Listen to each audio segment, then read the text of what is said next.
धनाजन।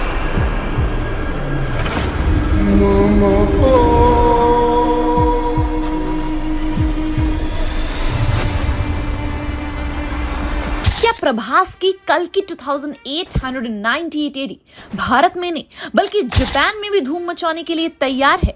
और क्या वही ये कारण है जो फिल्म मेकर भारतीय कहानी के मॉडर्न एस्पेक्ट से फिल्म बना रहे हैं? बाहुबली फेम सुपरस्टार प्रभास देश के ही नहीं बल्कि दुनिया के सबसे मशहूर एक्टर्स में से एक है।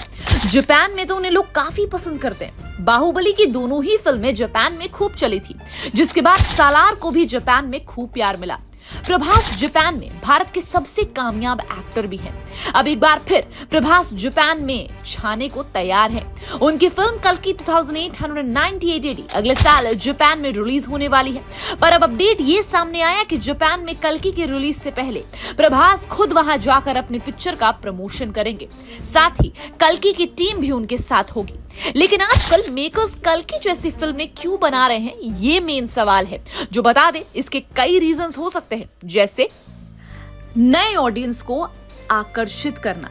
बता दें आपको कि किस तरीके से नए ऑडियंस आजकल फिल्म उद्योग में डिजिटल प्लेटफॉर्म्स की बढ़ती पॉपुलैरिटी के कारण फिल्म निर्माता ऐसे कंटेंट पर काम कर रहे हैं जो भारतीय मिथकों को भविष्यवादी अंदाज में प्रस्तुत करे। ये फिल्में भारतीय संस्कृति से जुड़ी होती हैं, लेकिन उनमें आधुनिक और अंतर्राष्ट्रीय दर्शकों को ध्यान में रखते हुए नए विचार और तकनीकी पहलू होते हैं। नंबर 2, विज्ञान में विकास। CGI यानी computer generated imagery and VFX यानी कि विजुअल इफेक्ट्स जैसी नई तकनीकों ने फिल्म निर्माताओं को ऐसी फिल्में बनाने का मौका दिया जो दर्शकों को अद्भुत दृश्य और कल्पनाशील दुनिया में ले जाए। कल की 2898 एडी जैसी फिल्में विज्ञान और भविष्य को लेकर बड़ी कल्पनाओं को पर्दे पर लाती हैं जो पहले कभी संभव ही नहीं था। नंबर 3, माइथोलॉजिकल स्टोरी एंड मिथकों को मिलाना। फिल्म मेकर्स आजकल भारतीय मिथकों एंड माइथोलॉजिकल स्टोरी को नए दृष्टिकोण से प्रेजेंट कर रहे हैं। कल्कि जैसी फिल्में भगवान विष्णु के अवतार को भविष्य के कॉन्टेक्स्ट में दिखाती हैं, जिससे पुरानी स्टोरीज को एक मॉडर्न टच मिलता है। ये युवा पीढ़ी को भारतीय संस्कृति से जोड़ने का एक अनूठा तरीका है। नंबर 4, भविष्य की चुनौतियों को दिखाना। आज के समय में बढ़ती तकनीकी समस्याएं जैसे कि आर्टिफिशियल इंटेलिजेंस, पर्यावरणीय संकट, इन्हें फिल्म निर्माता अपनी फिल्म के माध्यम से दिखाना चाहते हैं। जैसे कल की 2898 एडी जैसी फिल्में ये दिखाती हैं कि तकनीकी विकास और प्राकृतिक विनाश के बीच किस तरह से संतुलन बनाना जरूरी है। On number 5 is escapism and कल्पनाशीलता। फिल्में ऐसी दुनियाएं बनाने के लिए बनानी चाहिए जो ऑडियंस अपने रोजमर्रा की समस्याओं से रिलेट कर पाए। इस तरह की फिल्में ऑडियंस को भव्य भविष्य की दुनिया में ले जाती है जहां वो कल्पना, विज्ञान और धर्म का अद्भुत संगम देख सकती है। प्रभास की कल्कि अभी तक की देश की सबसे महंगी फिल्म है। इसे करीब 600 करोड़ रुपए के बजट में बनाया गया। फिल्म ने बॉक्स ऑफिस पर बम्पर कमाई की। इसने अपनी शुरुआती रिलीज के वक्त वर्ल्ड वाइड करीब 1100 करोड़ रुपए का बिजनेस किया। घरेलू बॉक्स ऑफिस पर फिल्म ने 646.31 करोड़ रुपए की बम्पर कमाई की। अब फैंस का इसके दूसरे पार्ट को लेकर बहुत ज्यादा एक्साइटमेंट भरा हुआ है। कल की 2898 एडी को बनने में करीब 5 साल का वक्त लगा।